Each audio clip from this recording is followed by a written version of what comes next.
Display type refrigerator অথবা cake এবং মিষ্টি রাখার এয়ার কুলার টাইপ সুকেস বিভিন্ন নামে অনেকেই ডেকে থাকেন।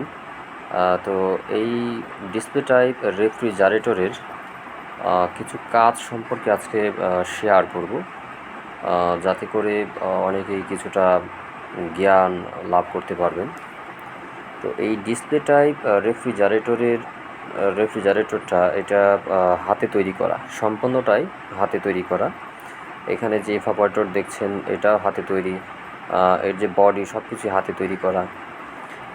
অর্থাৎ এই বড় রেফ্রিজারেটরগুলো যারা দক্ষ টেকনিশিয়ান তারা চাইলেই নিজের হাতে তৈরি করতে পারে, এবং যারা গ্রাহক এর ব্যবহারকারী যারা তারাও চাইলে ভালো দক্ষ টেকনিশিয়ান দিয়ে এসি ফ্রিজের টেকনিশিয়ান দিয়ে এই সকল এয়ার কুলার টাইপ রেফ্রিজারেটরগুলো তৈরি করে নিতে পারে, যেখানে খাদ্যদ্রব্য রাখা হলে শুধুমাত্র সেগুলি ভালো থাকবে, নষ্ট হবে না, এবং ডিসপ্লেতে সহজে দেখা যাবে। মানুষ দেখে সহজেই তার যে চাহিদা বা তার যে পছন্দ সহজে শেয়ার করতে পারবে। এতে করে যারা ব্যবসা করে তাদের জন্য সুবিধা, এবং যারা ক্রেতা তাদের জন্য সুবিধা, অল্প সময়ে তাদের চাহিদাটা পূরণ করা সম্ভব হয়। তো এই রেফ্রিজারেটরের মধ্যে যে জিনিসগুলো দেখছেন, যে যন্ত্রাংশগুলো, যে এটা একটা কনডেন্সার, এই কনডেন্সার এখানে দুইটা একসঙ্গে, এটা কম্প্রেসর, এখানে আছে একটা কুলিং ফ্যান। এই কুলিং ফ্যান দ্বারা কম্প্রেসর এবং কনডেন্সার একই সঙ্গে ঠান্ডা করার কাজে বা এর যে সুপারহিট থাকে সেই সুপারহিটটা বর্জন করার জন্য, সুপারহিটটা কমিয়ে রাখার জন্য এই ফ্যান ব্যবহার করা হয়। এখানে যে 3-4টা ফ্যান আছে, কুলিং ফ্যান বা বক্স টাইপ ফ্যান, এইগুলোর কাজ হচ্ছে চেম্বারের মধ্যে, কুলিং চেম্বারের মধ্যে যে বরফ হয় বা ঠান্ডা হয়, এই ঠান্ডাটাকে অভ্যন্তর হইতে চেম্বারের মধ্যে মানে শোকেজের ভিতরে বা ডিসপ্লের মধ্যে যে খাদ্যদ্রব্য থাকে সেখানে এই ঠান্ডাটা পৌঁছে দেওয়া। এই 4টা বক্স ফ্যানের কাজ শুধু এখানেই সীমাবদ্ধ। এখন এই যে দেখা যাচ্ছে যে পরিষ্কার করা হচ্ছে, এটা পুরনো রেফ্রিজারেটর, এর কম্প্রেসর চিজ করে গিয়েছে, মানে পাম্পলেস হয়ে গেছে। পাম্পলেস হয়ে যাওয়ার কারণ হচ্ছে যেখানে 2টা ফ্যান ছিল, 2টা ফ্যানের মধ্যে একটা ফ্যান খারাপ হয়ে যাওয়ায়, যেটা কনডেন্সারের সাইডের যে ফ্যান সেটা খারাপ হয়ে যায় এবং অতিরিক্ত গরমে কম্প্রেসর পাম্পলেস হয়ে যায়।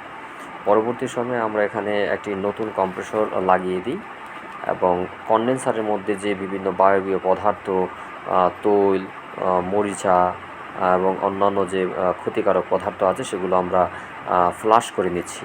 এই ফ্লাশটা করা যায় সবচেয়ে ভালো হয় যদি নাইট্রোজেন গ্যাস দিয়ে এটা পরিষ্কার করা যায়, ভালো পরিষ্কার হয়। নাইট্রোজেন যদি না থাকে সেই ক্ষেত্রে আপনারা চেষ্টা করবেন কোনো একটা তরল গ্যাস দিয়ে পরিষ্কার করার জন্য। তাও যদি না থাকে অন্ততপক্ষে কম্প্রেসর দিয়ে, বাতাস দিয়ে পরিষ্কার করতে পারেন। আবার থিনার দিয়েও করা যেতে পারে। তো থিনার দিয়ে করলে অবশ্যই পরবর্তী সময়ে গ্যাস দিয়ে ওয়াশ করে নিতে হবে। তাতে করে কাজগুলো করার পর চকিং হওয়ার যে একটা সমস্যা সেটা হয়তো ঘটবে না, ঘটার সম্ভাবনা খুবই কম থাকবে।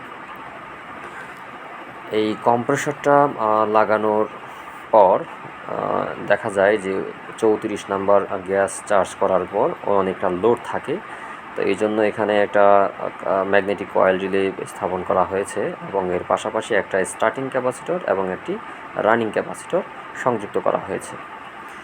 এতে করে কি হবে, এই কম্প্রেসরটা প্রথমত বেশি লোড অবস্থায় থাকলেও এটা সহজে স্টার্ট হবে, এবং রানিং ক্যাপাসিটর দেওয়ার উদ্দেশ্য হচ্ছে যে বেশি লোডেও এর যে কারেন্ট অ্যাম্পিয়ার যদি বেশি আসে সেই ক্ষেত্রে ক্যাপাসিটর সংযুক্ত করে দিলে কিছুটা অ্যাম্পিয়ার কম আসবে, এতে করে কম্প্রেসরটা গরম কম হবে। আচ্ছা, এখন যে কাজটা করা হচ্ছে এটা হলো স্টেইনার ফিল্টার সংযুক্ত করা হচ্ছে, ব্রেজিং করা হচ্ছে অর্ধগলিত অবস্থায়।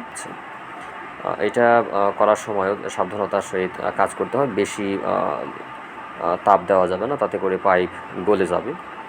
এবং ক্যাপিলারি টিউব যখন ঝালাই করা হয় ক্যাপিলারির দিকে ঢালু রাখতে হবে। স্টেইনার ফিল্টারটা ক্যাপিলারির দিকে কিছুটা ঢালু রাখতে হবে, তাতে করে ঝালাই করার সময় এই যে ব্রেজিং কিন্তু একদম তৈলের মতো বা পানির মতো গলে যায়। আর অতিরিক্ত পাতলা হয়ে যাওয়ার বা লিকুইড আকৃতির হয়ে যাওয়ার কারণে যদি স্টেনারটা বাম পাশে ঢালু রাখা হতো তাহলে কিন্তু ক্যাপিলারি ব্লক হয়ে যাওয়ার একটা সম্ভাবনা তৈরি হতো। কখনো কখনো দেখা যায় যে অনেক টেকনিশিয়ানের ক্যাপিলারি ব্লক হয়ে যায়। এটা যদি বুঝতে না পারেন সেই ক্ষেত্রে কিন্তু গ্যাস দেওয়ার পর বা বাতাস যদি ঢুকে সেই ক্ষেত্রে কিন্তু এই স্টেনার ফেটে যেতে পারে। ফেটে গিয়ে যে বিস্ফোরণ ঘটবে এতে করে কিন্তু চোখ, নাক, মুখ বা অঙ্গ প্রত্যঙ্গের ক্ষতি হওয়ার সম্ভাবনা থেকে যায়। এখন এই যে আয়না দিয়ে, লাইট দিয়ে এটা কি চেক করা হচ্ছে? এটা হলো ঝালাই করার পর সঠিকভাবে ঝালাইটা হয়েছে কিনা এটা পরীক্ষা করার জন্য। আপনি বিপরীত পাশে ইচ্ছা করলে কিন্তু দেখতে পাবেন না যে ঝালাইটা হলো কিনা। এই জন্য এখানে ছোট আকৃতির কোনো আয়নার টুকরা যদি ব্যবহার করেন লাইট দিয়ে, তবে বিপরীত পাশে ঝালাইটা সঠিকভাবে হলো কিনা এটা কিন্তু পরীক্ষা করা যায়, প্রাথমিকভাবে যাচাই করা যায়।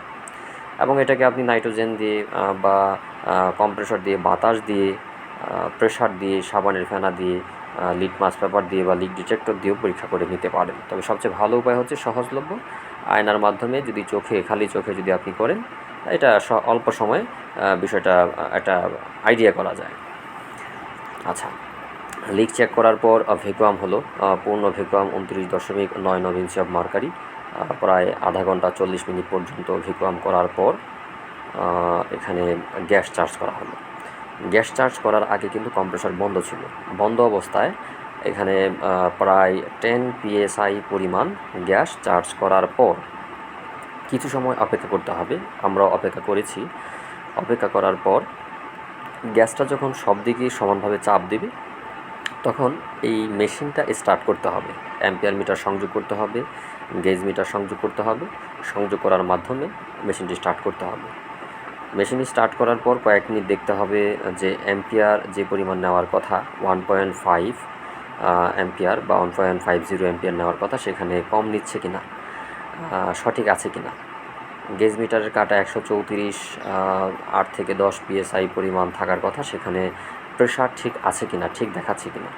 কনডেন্সার সঠিকভাবে গরম হচ্ছে কিনা, পাইপে ঠিকঠাক মতো চেম্বারে বরফ হচ্ছে কিনা, এই সকল দিক বিবেচনা করে যদি আরও গ্যাসের প্রয়োজন হয় সেক্ষেত্রে গ্যাস বৃদ্ধি করতে হবে।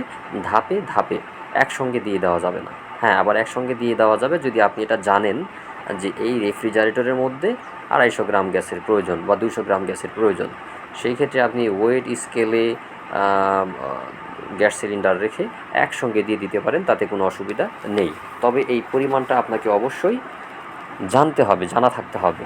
অন্যথায় যদি গ্যাস চার্জ বেশি হয়ে যায় সেই ক্ষেত্রে কিন্তু সমস্যা দেখা দিতে পারে। আর এই রেফ্রিজারেটরের কাজ করার পূর্বে অবশ্যই এর যে বিভিন্ন অংশগুলো আছে এগুলি একটু পরিষ্কার পরিচ্ছন্ন করে নিতে হবে। ভালো করে চেক করে নিতে হবে যে যন্ত্রাংশগুলো ঠিকঠাক আছে কি না, কোনো জায়গায় তার লুজ আছে কি না, মরিচা ধরলো কি না বা তারের মধ্যে আয়রন পড়লো কি না, তার কেটে নতুন করে সংযোগ দিতে হবে বা দিয়ে দিলে ভালো হয়। কম্প্রেসর স্থাপন করার আগে কম্প্রেসরে সঠিকভাবে তেল আছে কিনা সেটা পরীক্ষা করে নিতে হবে। অর্থাৎ যাবতীয় বিষয়গুলো খুবই সূক্ষ্মভাবে এবং মনোযোগ সহকারে কিন্তু দেখতে হবে। দেখা গেল যে আপনার একটা অমনোযোগিতার কারণে একটা রেফ্রিজারেটর বেশি দিন চলবে না বা এখানে ব্লকের সৃষ্টি হলো, তাতে করে আপনার দুর্নাম হবে এবং গ্রাহক বিরক্ত হবে আপনার প্রতি, তারা ক্ষতিগ্রস্ত হবে। এরকম বিভিন্ন রকমের সমস্যার সৃষ্টি হয়। তো সেই জন্য আমরা কি করব, অবশ্যই প্রতিটা কাজ করার পূর্বে সব বিষয়গুলো ভালো করে দেখব, দেখে শুনে বুঝে তারপর কাজগুলো সম্পন্ন করব এবং কাজ শেষ করার পরও আমরা আবারও দেখব, দেখার পর যদি কোনো সমস্যা থাকে সে সমস্যা অবশ্যই সমাধান করে দিব। তো এই সকল রেফ্রিজারেটর বা যন্ত্রাংশ নিয়ে পরবর্তী সময়ে আরও ভিডিও নিয়ে আসব। তত সময় আমাদের সঙ্গে থাকুন এবং যদি কারোর পরামর্শ বা মতামত অথবা শেখার যদি প্রয়োজন হয় সেই ক্ষেত্রে অবশ্যই কমেন্টস করবেন। তাতে করে আপনাদের মতামতের উপর ভিত্তি করে নতুন ভিডিও তৈরি করতে আমাদের সুবিধা হবে। এবং আমাদের যে ফেসবুকে গ্রুপ আছে বিডি টেকনিক্যাল নলেজ, সেখানে আপনি নিজেও যুক্ত হবেন বা অন্যকেও যুক্ত করতে সহযোগিতা করবেন। সবাইকে ধন্যবাদ, ভালো থাকুন, আসসালামু আলাইকুম।